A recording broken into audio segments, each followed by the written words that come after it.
Hi. So, thanks for listening to me. I don't want to brag, but as a kid, I was quite average. I could read, I rode a bike, and I could swim, the normal things in life. We expect this kind of progress of any children in our society. Our lives, we granted things and we make them possible, and our infrastructure and our minds.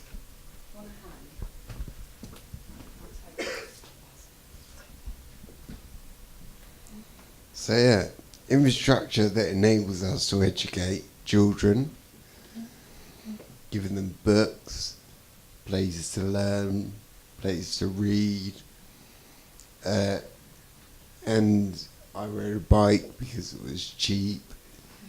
It was, not spitting out fumes, and that's how I like to get around.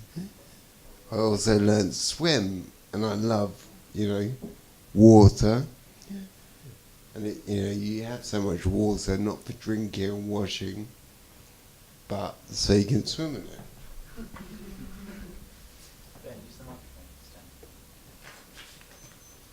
want to stand? Might stand? No, it's cool. Yeah, okay. Stop being controlling. So, we expect our minds to develop too, for all our lives.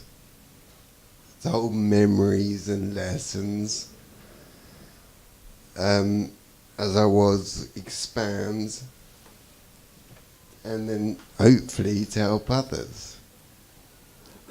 Over time we may begin to see how fortunate we are compared to actual human beings around the world.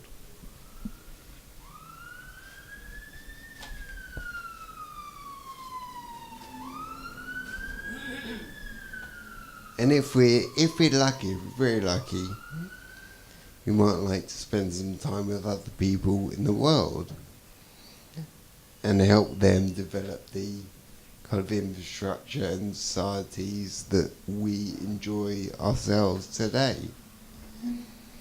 So that's kind of why I got into international development. It's a decision I do not regret, but it is something that took everything from me.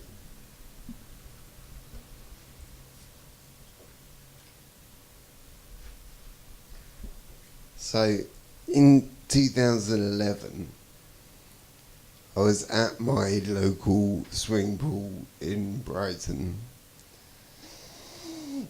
and a concerned swimmer said to me, why are you wheezing so much? And so I told her, what I had been told. I mean, it wasn't really real to me, but it was the truth.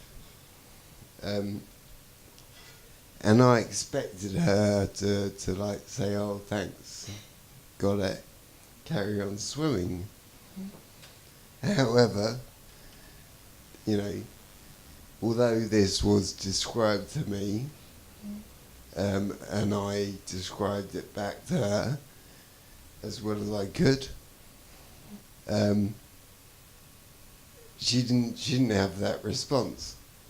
She clung onto the side and gasped and could barely hold herself up, And I thought, oh, God's sake, And since then, I've been, I've kept the truth away from just anybody that asks.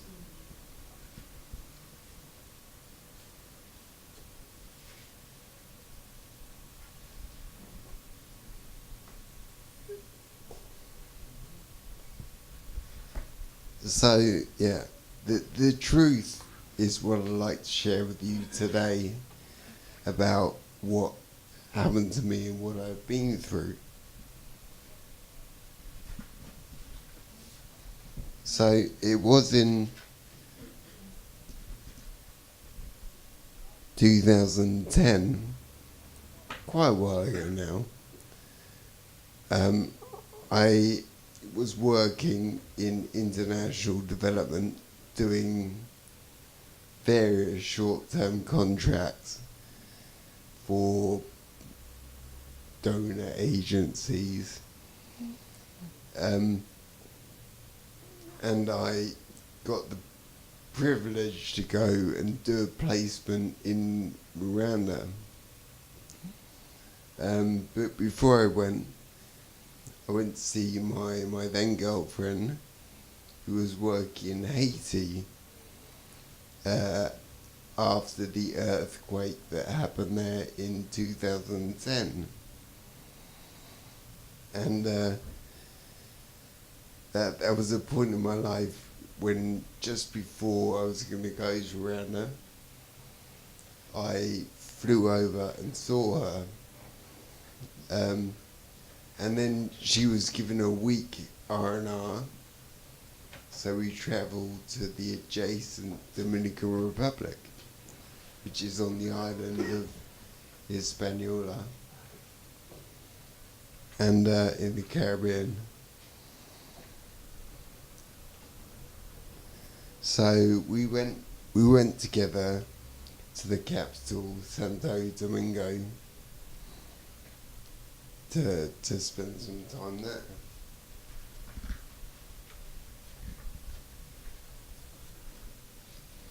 And on our last day, I mean, to be honest, this is something I can't remember. I can't remember being in Haiti or the Dominican Republic. But on our last day, before I was supposed to fly back to England, and I had, I think, 2 weeks before I was supposed to start this placement in Rwanda, we went out for dinner. And then we finished dinner and walked back to our hotel, which was owned by the Belgian consulate, like where a lot of UN staff stay. And you know, we were close. We were like a road away from our hotel, and there was a collision between two cars, and basically what happened was one car then mounted the pavement and sped towards us and hit us both. It was a 4x4, and you know, that killed my girlfriend straight away and threw me in a coma out into the road. And to my amazing good fortune, you know, it might be something that you're thinking, God, well, what good fortune can come from that? The people in front of us, they were doctors, and they were just leaving a house that they'd been in for dinner. And they heard the crash, and they turned round to see what had happened. And they saw the aftermath, which obviously was pretty horrific. My girlfriend was under a car and obviously dead, and I was in a coma on the road. And I cannot, you know, thank the lucky stars that this gave me. The people in the car then picked me up, put me in their car, and drove me straight to hospital. I mean, you know, I don't think that would happen. That wouldn't happen here. I mean, that wouldn't happen anywhere. That is an immediate response. So, I mean,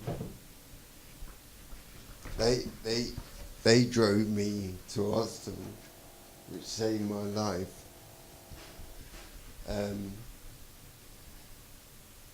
And the result of it was, you know, I was kept alive in this hospital in the Dominican Republic. And, you know, I was given, you know, air to breathe and stuff while I was in the coma. And I can't thank, you know, well, the response came back to my parents within a day. And the police knocked on the front door and said, you know, can we come in and talk to you, sir? He said, yeah, of course. What's going on? He said, can we sit down? He said, you know, your son's been in a terrible accident. And my dad was thinking, oh, fuck, what the hell has my little brother done? You know, he's got drunk and gone off the rails. But they said, no, you know, you got a son that's travelling. And he thought of me, and he said, yes, yeah, I do, yeah. They said, your son's been hit by a car. He's in hospital in Santo Domingo. But there's nothing more we can do.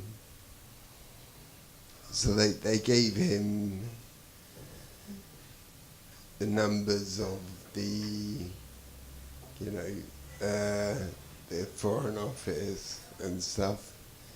He got on the phone to them, and then unbelievably, well, not unbelievably, something that any father would do, he booked flight straight to the Dominican Republic. And my brother got home from the pub drunk and demanded to go with him.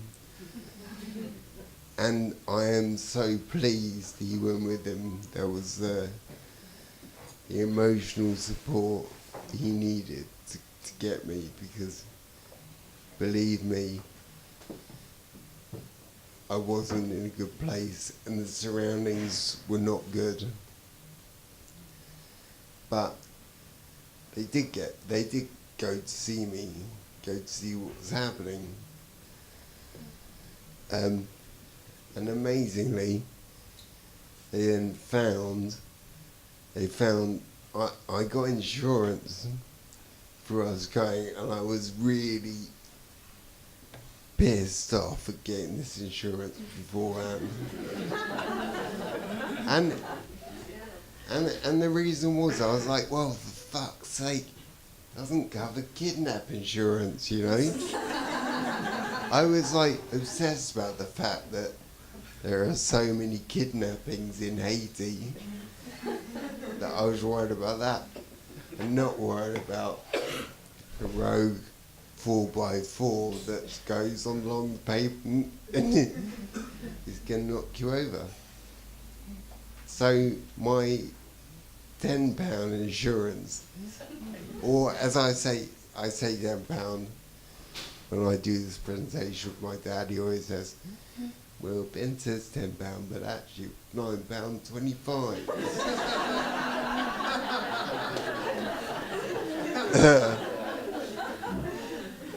That then kicked into action, you know. He found my insurance policy number and told my mum, and she had to sort it. Well, she got in contact with them, and the hospital I was in, I mean, it was a third ward hospital. There were people, they could not afford the drugs. They had to go and buy the drugs from a pharmacy up the road and bring them back. So I was not in a good place. But having got the insurance, my dad was asking everyone, where should we move them to? And they found a place to move me to. They were literally loading my body into an ambulance to be transferred. At that exact moment, the insurance guy phoned his mobile from Miami and said, all right, no, I want you to go to this place. It's covered by the insurance, and it's the best place in the Dominican Republic. And if it happened to my son, I would want him to go there. So that's what they did. And they took me to another hospital. It was privately funded by the insurance. And I think the insurance, well, I'll come on to this. The guy they took me to actually worked at the same hospital that my granddad had trained at in France. And the one thing he always had time for, which is, well, I was going to get angry then, but I shouldn't get angry, was he always had time for my parents, day or night. He always spoke to them every day. That is something that is completely shuffled under the carpet with the NHS. Like, the communication in the NHS does not work.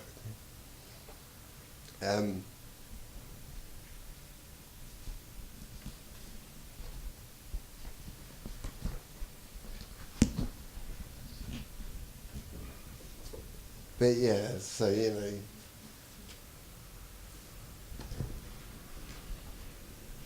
they got me to a place on, where I was safe to travel. And because of my insurance, if you ever go travelling, get insurance. They flew me back to England in a coma. And I turned up at Haywards Heath Hospital, expected by the intensive care unit. However, when they actually got there, the people on the desk were like, who are you? There was no communication between the intensive care unit and the staff at reception.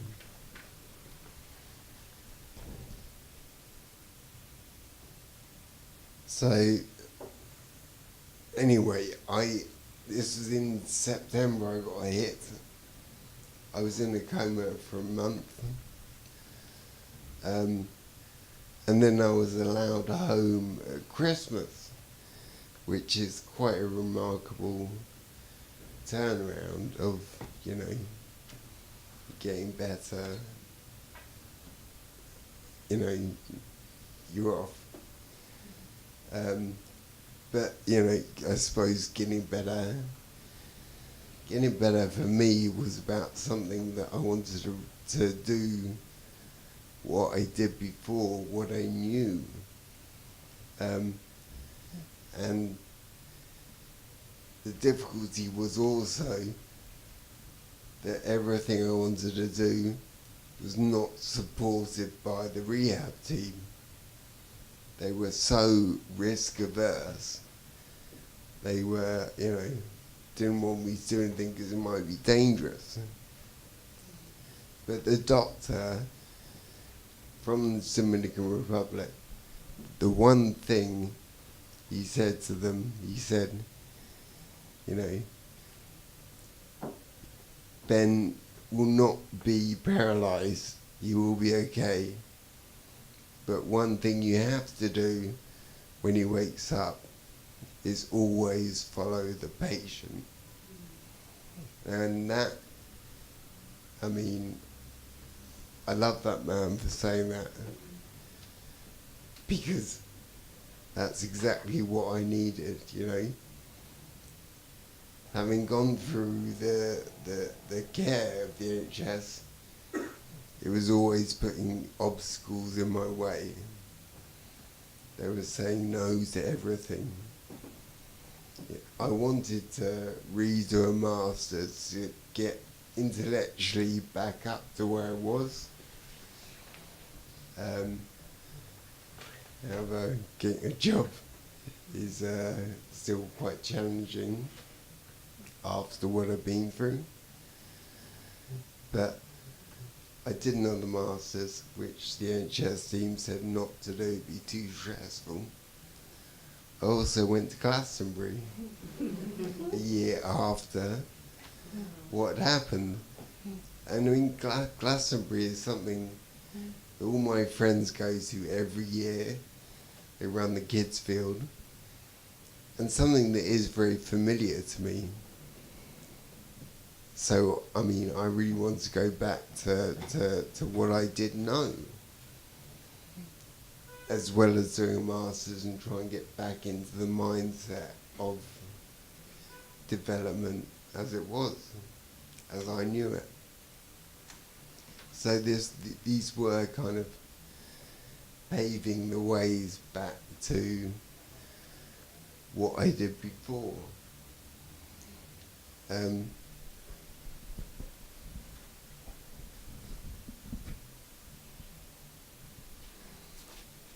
I mean, funny things happen. Like, I got seen by. I mean, I was really concerned about this. That I could not remember my girlfriend for 2 years, and at a kind of a year and a few months into my rehabilitation, when I started the masters, I was seen by doctors at Hammersmith Hospital who were doing research on head injuries. And this is a good example of how doctors don't really know what is going on, because he took a lot of brain scans, and then he showed them to many other doctors and said, so, you know, how do you think this guy's doing? And every doctor in the audience said, he's in a wheelchair, you know, he's not doing very well. And then he was like, well, actually, he's doing another master's. So, yeah, don't trust yourself and what you can do, and not what you've been thought of doing by the medics. That doctor also said to me that I could not remember, I wouldn't be able to remember my girlfriend again. And literally 2 years after the accident, I woke up and I thought, God, I can remember her voice and her tattoos. And I can remember this other guy called Max.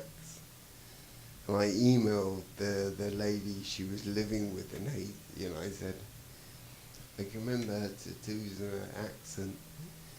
And I can also remember this guy called Max, but I don't know who it was.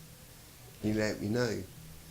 She wrote back immediately and said, my God, that's my husband. You met a week before what happened. So, I mean, I think that's a wonderful thing of the brain to heal itself. But also, I suppose this whole experience is kind of the message I would like to convey. Have more compassion to the people in our society. If you see someone who looks very drunk or is homeless, they might, you don't know why it's going to be, but don't just dismiss them and blame them on, being very drunk or shit choice in life. Just talk to them, get them the support they need. They may not have had an incredible family as myself that have paved the way through it. And this can go back to any sections of society. Go and understand what's going on rather than just glossing over it and blaming. So that's what I'd say. Thank you.